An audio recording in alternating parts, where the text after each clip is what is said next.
May oregano ka ba sa bahay? Hindi lang daw ito halamang gamot, pampaswerte rin daw ito. Ayon sa mga tradisyonal na paniniwala, ang oregano ay hindi lang basta halamang gamot, kundi itinuturing ding simbolo ng swerte, protection at positibong enerhiya.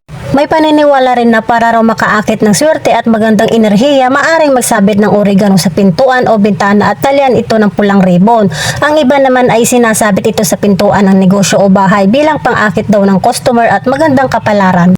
Bukod dito, kilala rin ang oregano dahil ang amoy nito ay nakakatulong pantaboy ng lamok at langaw. Sinasabi ng ilan na ang pag-aalaga ng oregano sa loob o labas ng bahay ay nakakapagdala raw ng kasiyahan at positibong enerhiya sa pamilya.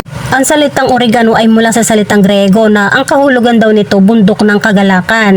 Ayon pa sa mga lumang kwento, ang mabangong amoy nito ay pinaniniwala ang pantaboy ng malas at negatibong enerhiya sa tahanan. Bukod sa mga paniniwalang ito, kilala rin ang oregano sa Pilipinas bilang halamang gamot na ginagamit ng matatanda lalo na para sa ubo at sipon. Kaya marami pa rin ang nagtatanim nito sa paso at inilalagay malapit sa bintana o sa mga lugar na madalas daanan ng mga tao. Disclaimer lamang, ang video na ito ay para lamang sa kultural, impormasyon at interes tungkol sa mga lumang pamahiin at tradisyonal na paniniwala.